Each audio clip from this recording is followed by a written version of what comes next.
édition sur l'URTB. Bonsoir à tous. Voici les titres de ce 20h.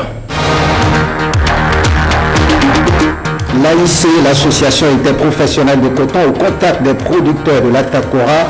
Objectif, expliquer aux cotonculteurs les avantages d'une interprofession et recueillir leurs difficultés.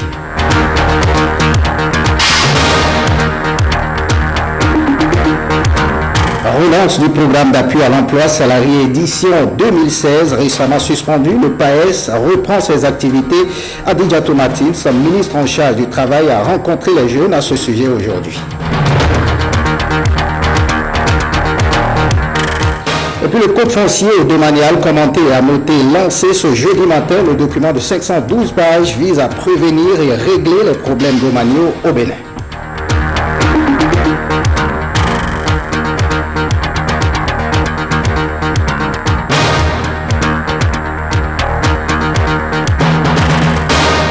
À nouveau, bonsoir, bienvenue si vous nous rejoignez. La gratuité de la césarienne au cœur de la polémique depuis quelques jours. Cette mesure qui a été mise en route sous l'ancien régime serait sous le coup d'une suppression, selon ces informations relayées par certains journaux.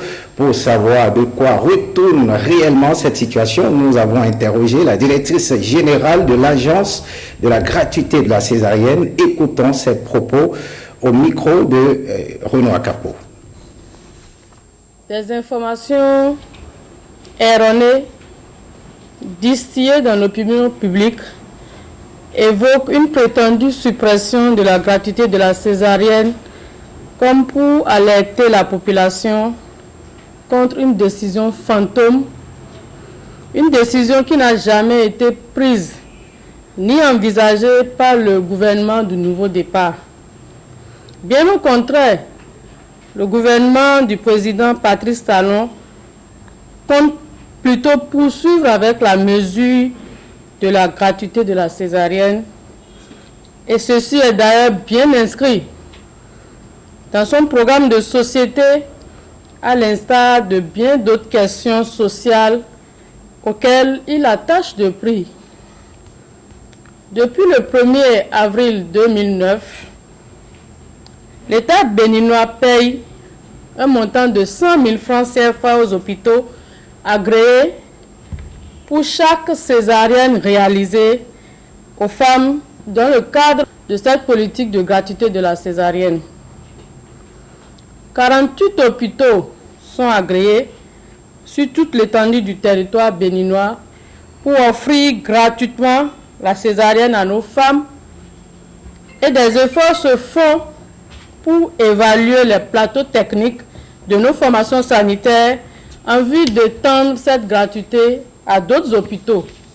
Il est vrai qu'aujourd'hui, l'Agence nationale de gratuité de la césarienne reste de voir le dernier trimestre 2015 aux hôpitaux agréés. Et ce fait est surtout dû aux exigences liées aux contraintes budgétaires, ce qui laisse présager quelques difficultés, mais je vous assure que tout est mis en place afin que, dans les jours à venir, les hôpitaux soient remboursés comme cela se doit. Je voudrais profiter de l'occasion pour vous rappeler que depuis son institution, depuis le 1er avril 2009, le financement de la politique de la gratuité de la césarienne a été totalement et entièrement assuré par le gouvernement béninois. Et l'État béninois a pris un engagement auprès de la communauté internationale. Et cette politique de la gratuité de la césarienne constitue un engagement particulier dans les accords bilatéraux. Au moment où je vous parle, cet engagement ne souffre d'aucune susceptibilité. Les hôpitaux agréés recevront sous peu les remboursements de césarienne. Et ces exigences au sujet de la réforme institutionnelle, les travailleurs réunis au sein du Forum des travailleurs et des peuples dénoncent leur non-implication dans le processus des réformes en cours. Ils l'ont fait savoir au détour de leur 20e forum, avec à la clé une liste de revendications qu'ils appellent des exigences. Samuel Adimi, Bruno Rotepo. Lorsqu'on finit le combat et que d'autres régimes arrivent, un autre régime arrive. Mais quelle est la place qui est donnée aux travailleurs? Voilà qui justifie la pertinence de ce 20e forum des travailleurs et des peuples. Ces travailleurs dénoncent leur non-implication dans le processus de réformes institutionnelles en cours dans notre pays. À ces assises, ils tiennent à formuler à la Commission ce qu'ils appellent les exigences des travailleurs face aux réformes institutionnelles. La garantie des libertés politiques complètes pour les travailleurs et les peuples. La représentation à l'Assemblée nationale des travailleurs salariés du secteur public et privé. La garantie du droit de grève à tous les travailleurs salariés du secteur public et privé ainsi qu'aux douaniers, sans soumettre ce droit à un quelconque principe de respect de la continuité du service public. Les directeurs techniques, directeurs généraux, directeurs de l'administration et des entreprises publiques doivent être élus par les travailleurs sur la base des critères à définir par l'Assemblée générale des travailleurs de la dite direction et révoqués à tout moment quand ils s'écartent des objectifs ou prouvent leur carence à atteindre les objectifs fixés. L'institution d'un tribunal paritaire de prud'homme et la prise d'autres lois et tests qui protègent les travailleurs du secteur privé. Lorsque les travailleurs ne sont pas dans la commission pour pouvoir poser leurs problèmes et répondre, même quand on va envoyer ça là, les motivations que nous avons données là maintenant, là, qui va les écouter pour pouvoir convaincre? En clair, le présent forum plaide pour le pouvoir aux travailleurs, pour le suivi et le contrôle de la gestion du bien public. Ils entendent soumettre leurs exigences à la commission chargée des réformes institutionnelles. La question de l'emploi des jeunes préoccupe la ministre en charge du travail, Adédiatou Matisse, a relancé ce jeudi 2 juin le programme d'appui à l'emploi salarié PAES 2016, récemment suspendu. C'est à l'occasion d'une rencontre avec les jeunes au Conseil national des chargeurs du Bénin.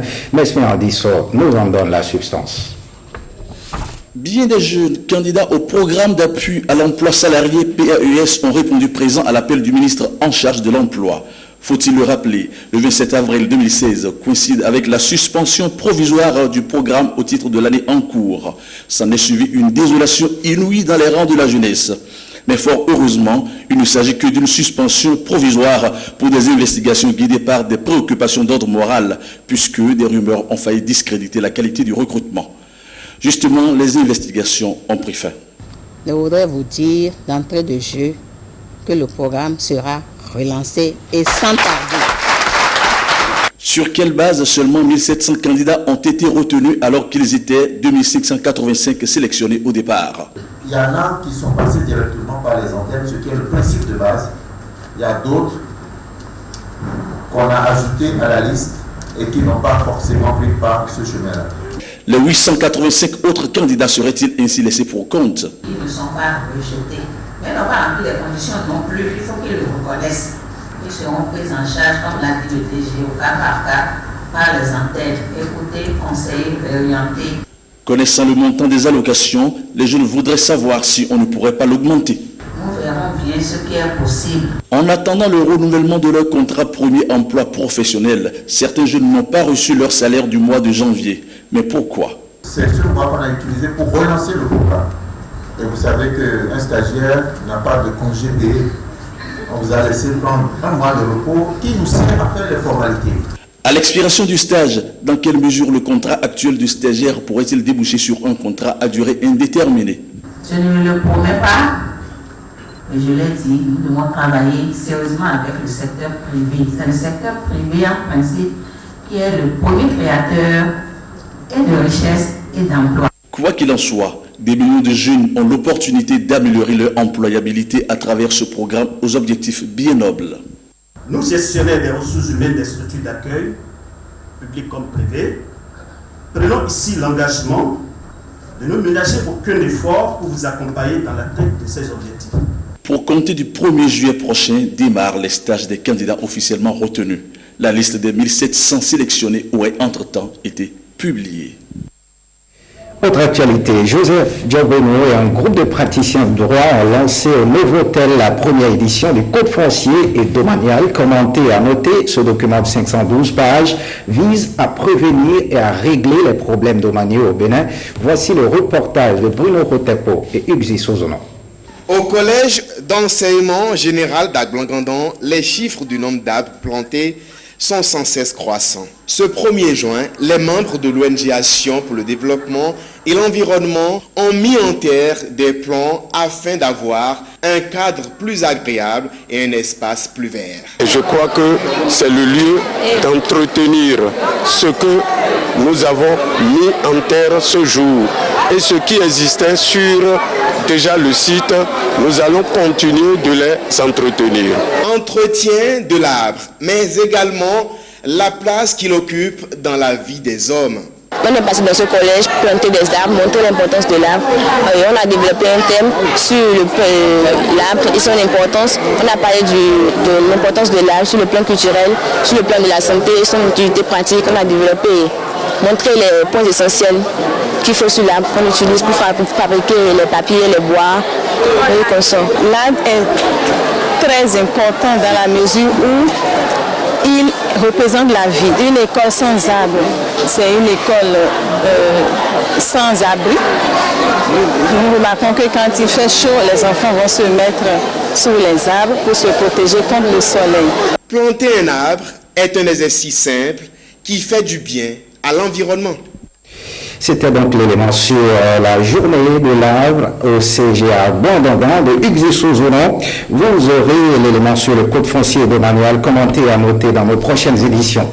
Le ministre de l'Agriculture, en synergie avec les autres acteurs de la filière coton, jette les jalons pour une campagne cotonnière 2016-2017 sans grande difficulté. Une tournée de sensibilisation et de mobilisation est en cours dans les départements. À cet effet, Christian Biosabi Tanon donne plus de détails sur les grands axes de cette sortie au micro de Aziz Alagbe et Alexis Kenom. L'objectif de cette mission est de rassurer les producteurs. Et avant qu'on ne descende sur le terrain, les fonds coton ont été entièrement payés par le gouvernement. Les producteurs ont été vraiment satisfaits à ce niveau. Et deuxième objectif, c'est de rassurer les producteurs que tout sera mis en œuvre pour qu'ils soient satisfaits en intrants agricoles, en intrants coton, en qualité et en quantité suffisante. Et compte tenu du fait que nous sommes encore dans la période de semis, le temps n'est pas encore dépassé.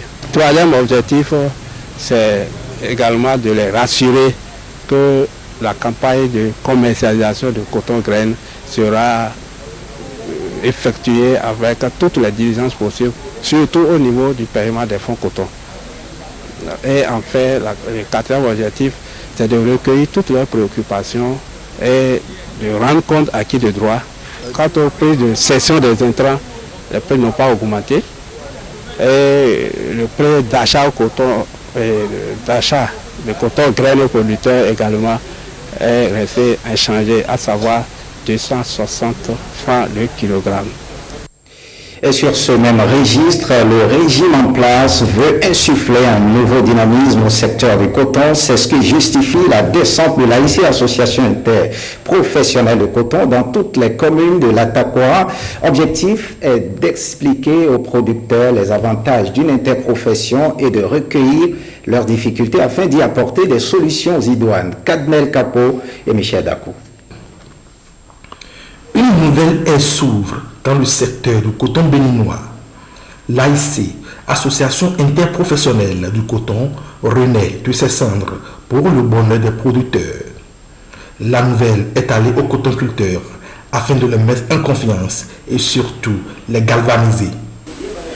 On ne peut pas prendre des décisions de fixation et de détermination d'ailleurs des engrais et des pesticides à utiliser si l'utilisateur même ne dit pas son mot sur la qualité de ce qu'on lui donne. Le cadre AIC permet de le faire.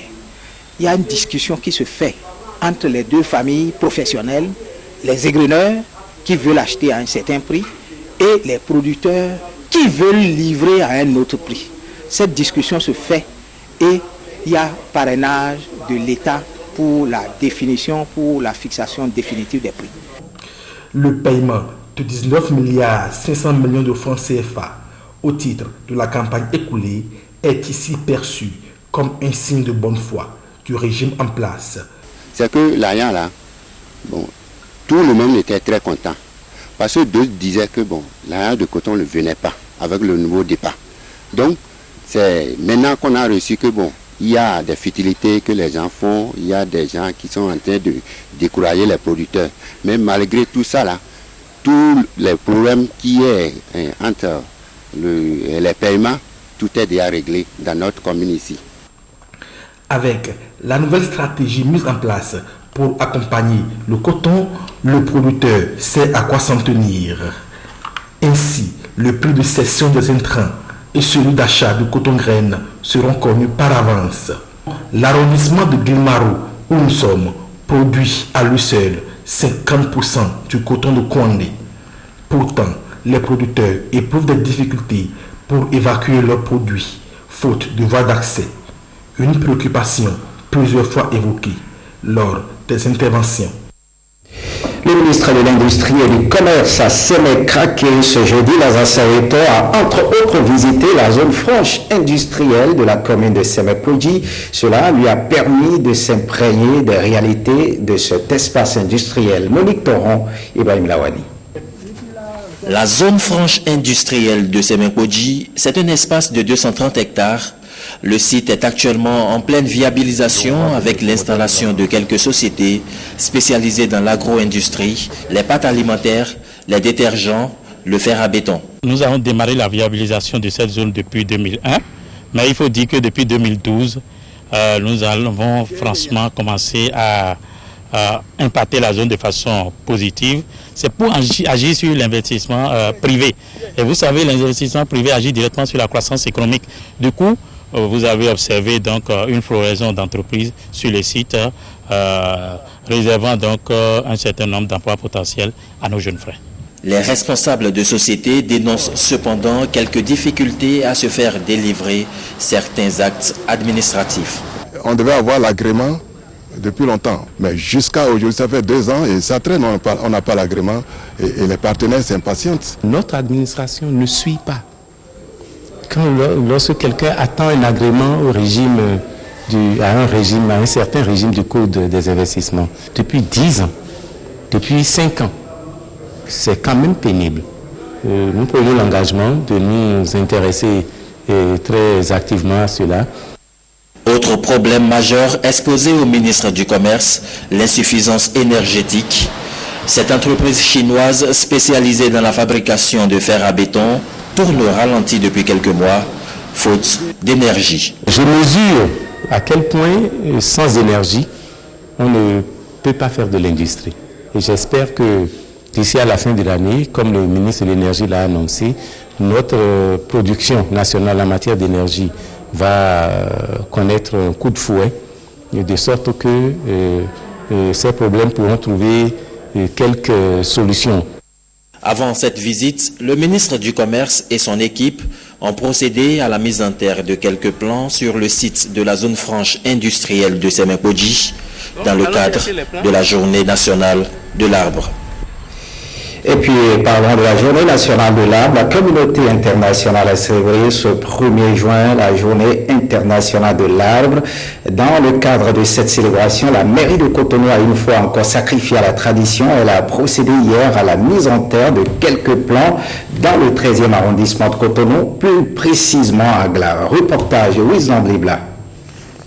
Léa Dissoglo dans le bon geste. La mairie de la ville de Cotonou donne ici l'exemple à suivre ce 1er juin, journée nationale de l'arbre.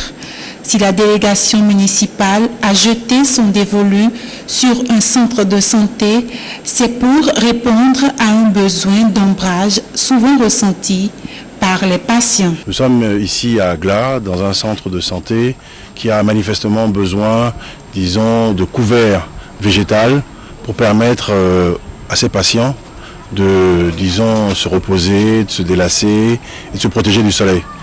Mais au-delà de ça, il y a une réflexion au niveau de la municipalité sur la mise en place d'un poumon vert.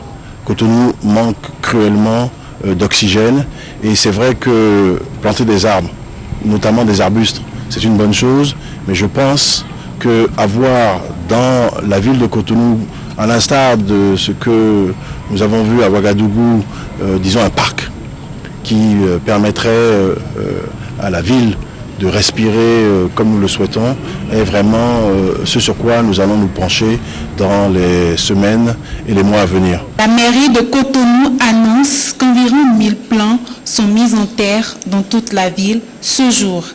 Quel sera donc le sort de ces jeunes plants dans les mois à venir? Après la journée de l'arbre, ce n'est pas fini. C'est maintenant que le vrai travail commence. Celui de l'entretien de ces plants que nous venons de mettre en terre. C'est un soin particulier qu'il faut donner à la plante. Et tous ceux qui ont planté des arbres aujourd'hui, ils doivent faire ce travail-là pour que l'acte qu'ils ont posé aujourd'hui ne soit pas un acte vain. La journée nationale de l'arbre est l'occasion pour les pouvoirs publics d'inciter les populations à planter des arbres, une barrière contre la désertification et le réchauffement climatique. La journée nationale de l'arbre célébrée avec faste au Bénin. À l'occasion de la journée de l'arbre, les responsables de l'ONG Action pour le développement social et environnement ont choisi le collège d'enseignement général d'Ablangangan et puis ce élément de Hugues Sozonon que vous avez suivi précédemment. Suite de cette édition, Angélique Kidjo, ambassadrice globale de l'UNICEF, Zenaba Bib, ambassadeur national, les responsables de l'UNICEF Bénin ont rencontré la presse ce 1er juin, journée mondiale des parents, en prélude au 4 juin, journée internationale des enfants victimes innocentes d'agression, une journée pour l'éradication du mariage des enfants est lancée. Monique Toron et Patrick Diosso nous font le point de cette rencontre. L'époux a juste 75 ans. L'épouse a tout juste 15 ans. Juste un exemple type sur la planète. 40% des filles en Afrique subsaharienne sont mariées durant leur enfance ou même à leur naissance, ou pire, bien avant leur naissance, soit 2 filles sur 5. Au Bénin, une fille sur 10 âgée de moins de 15 ans est mariée et 3 filles sur 10 sont mariées avant l'âge de 18 ans. Les chiffres sont absolument insupportable. Ces scores alarmants exigent un carton rouge contre le mariage forcé qui fait un coq en jambe à la saine vie des filles. L'UNICEF et les partenaires clés du gouvernement sont dans un processus d'accompagnement pour initier une campagne tolérance zéro à la violence aux abus, en particulier la problématique du mariage des enfants. J'ai rencontré 4 filles d'un courage extrême qui ont été kidnappées pour se faire marier, qui ont tout fait, qui ont mis leur vie en danger pour partir parce qu'ils n'avaient pas envie d'être mariés. On a écouté une fille qui était obligée de sauter dans la lagune et qui a passé la nuit dans la lagune juste pour échapper à ses assaillants. Elle s'est accrochée à des racines et elle a dormi là jusqu'au petit matin. Et le matin, en pirogue, on l'a retrouvée, on l'a ramenée, on l'a tabassée. Les jeunes filles m'ont dit, traverser la rivière parce qu'elles ne savent pas nager. On les met dans l'eau en disant, tu veux te marier, tu ne veux pas te marier. Quand elle est sur le point de se noyer, on la ressort de l'eau, elle dit, oui, je veux me marier. Elle revient ici, elle refuse, on la ramène dans l'eau. C'est quoi ça? C'est de la torture, ça. D'ici 2050, le nombre de filles épouses doublera en Afrique en général, au Bénin en particulier. Un score final du match de la vie dans notre sphère, sauf si on attaque en groupe l'équipe adverse constituée des pesanteurs morales. Il faut attaquer les normes sociales qui ne favorisent pas l'enfant. La balle est dans notre camp. Une balle dans le camp de chaque spectateur d'un mariage où lui a déjà 42 ans, mais elle n'a que 12 ans. Une interrogation dans cette édition que vient chercher la corruption en milieu scolaire. C'est autour de cette question que se réunissent depuis jeudi élèves, parents d'élèves, enseignants et organisations non gouvernementales. Pendant 48 heures, ce groupe de personnes va chercher les stratégies à mettre en place pour lutter contre la corruption en milieu scolaire au Bénin. Patrick Benoît et Marie-Louise Perrin. Quel avenir pour un système éducatif béninois gangréné par la corruption?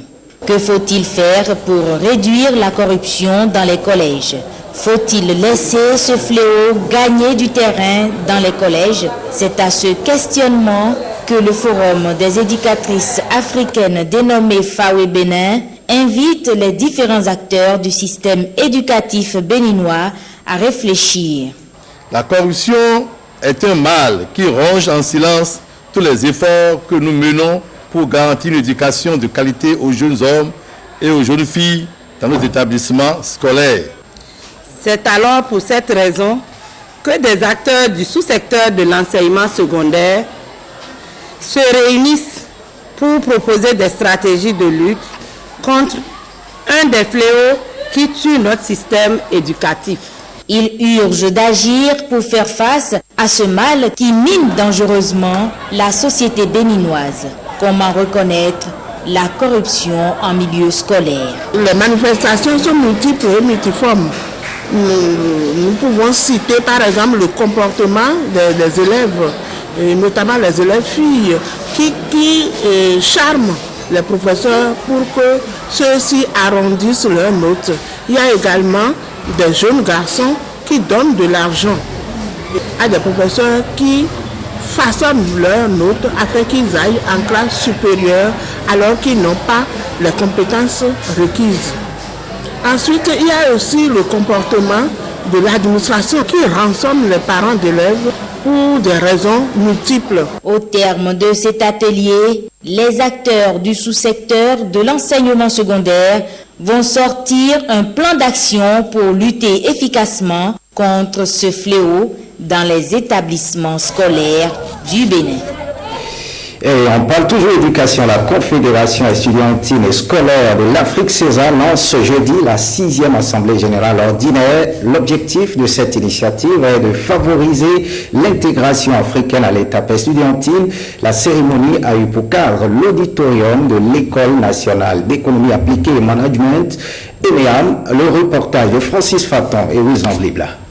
Le Bénin, point de convergence des étudiants africains. C'est la 6e Assemblée générale de la Confédération estudiantine et scolaire de l'Afrique, CESA. À travers ces assises, les étudiants entendent contribuer à la construction d'une Afrique unie et prospère. La CESA et cette structure estudiantine et scolaire réfléchit pour résoudre les problèmes scolaires africains et créer les cadres pour une Afrique unie, solidaire, pour que nous menions des luttes communes, pour que nous puissions résoudre les problèmes des scolaires et étudiants de l'Afrique. Initiative soutenue par les autorités béninoises.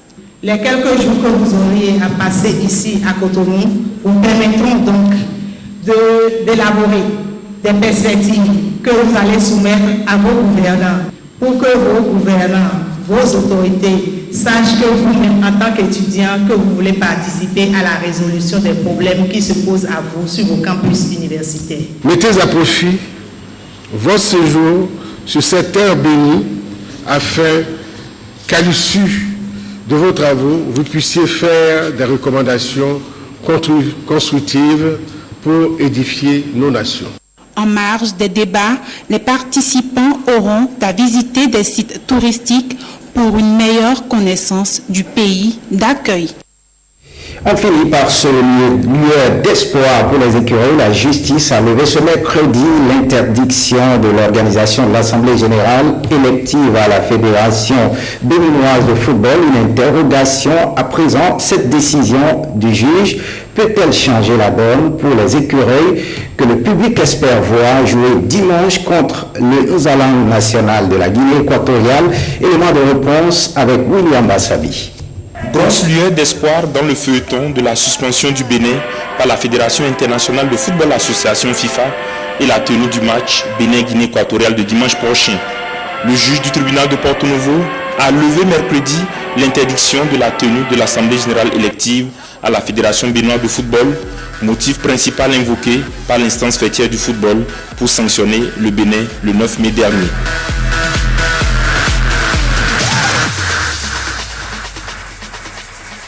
Cette levée d'interdiction signifie que le camp Aronwa-Ebla, qui a entre-temps saisi la justice, a joué sa partition au lendemain de la signature du protocole d'accord par les parties en conflit avec le ministre des Sports, Oswald Omeki, désormais unique interlocuteur pour tous les protagonistes. Maintenant que cet obstacle juridique est franchi, la balle est désormais dans le camp d'en face, celui de Anjourin Moucharaf et des frères Didavi, pour une éventuelle levée de la suspension du Bénin et pour la tenue du match de dimanche contre la Guinée équatoriale.